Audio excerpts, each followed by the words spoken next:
À l'approche des élections pour la présidence de la Fédération française de rugby, FFR, le collectif Oval Ensemble, mené par le président sortant Florian Grill, était, ce vendredi en fin de journée, au stade Antoine Béguer à Lourdes pour rencontrer les présidents et acteurs du rugby départemental. L'occasion de présenter leur vision et de discuter des enjeux cruciaux pour l'avenir du rugby français avec les clubs locaux.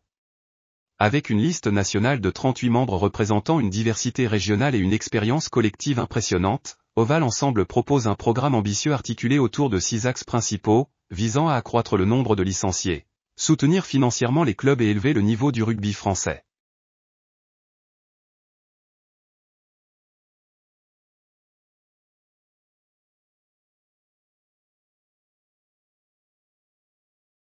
On peut parler de tout, on peut parler des drames de l'été, parce qu'on a un devoir de vérité vis-à-vis de vous là-dessus, et que je pense que le rugby doit traiter ces drames-là avec un devoir de dignité et de transparence. Donc on pourra en parler, y compris de résultats de l'enquête, si vous avez envie qu'on parle de ça. Et puis on peut parler de tous les sujets du rugby, on se l'est dit à midi. On peut parler des indemnités de formation, on peut parler de la manière, comment le rugby peut venir au soutien dans l'axe.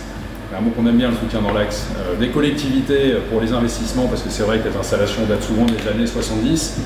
On peut parler du rugby féminin, on peut parler du rugby loisir, on peut parler des compétitions et de ce qu'il faut faire sur les compétitions. Il y a ne nous ménagez pas. Ne nous ménagez pas.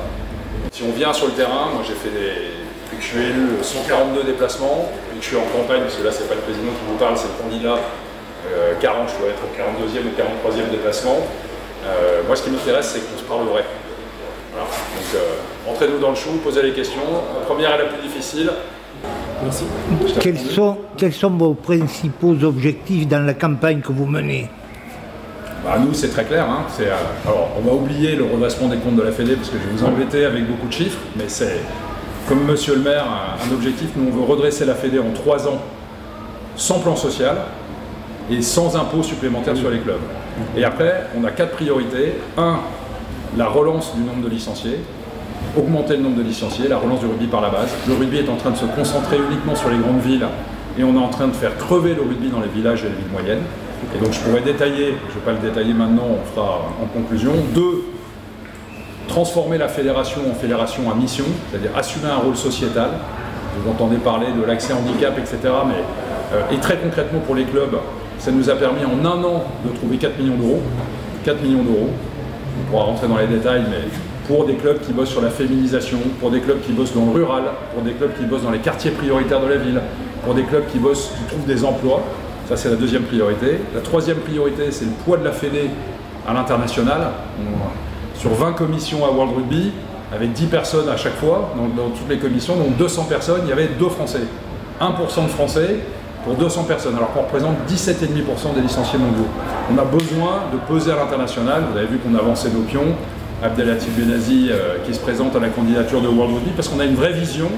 Et comme par hasard, quand on a une vision, les gens commencent à être derrière nous. Et puis le 4e objectif, c'est nos 14 équipes de France et l'arbitrage de haut niveau, mais aussi l'arbitrage du quotidien, parce qu'on manque d'arbitres. On a 2900 arbitres quand il en faudrait 3600 pour couvrir toutes les rencontres.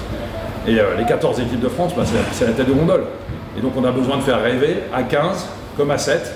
On a eu des résultats à 7, champion olympique, champion du monde, première médaille d'or depuis 19 ans à Los Angeles, médaille d'argent à Hong Kong, vice-championne du monde chez les filles. Et à 15, mine de rien, une 2e place du tournoi après la Coupe du Monde, c'était pas si mal que ça. Les U20 qui sont champions du monde, puis vice-champions du monde après un match de dingue contre la Nouvelle-Zélande. Voilà, donc 4 priorités. Une fois qu'on a oublié les finances, il ne faut pas les oublier, mais ce n'est pas le sujet qui vous intéresse le plus. La relance du rugby par la base, dans les villages et dans les villes moyennes. La fédération à mission pour trouver des sous pour les clubs. Le poids de la fédération internationale et les 14 équipes de France et l'arbitrage.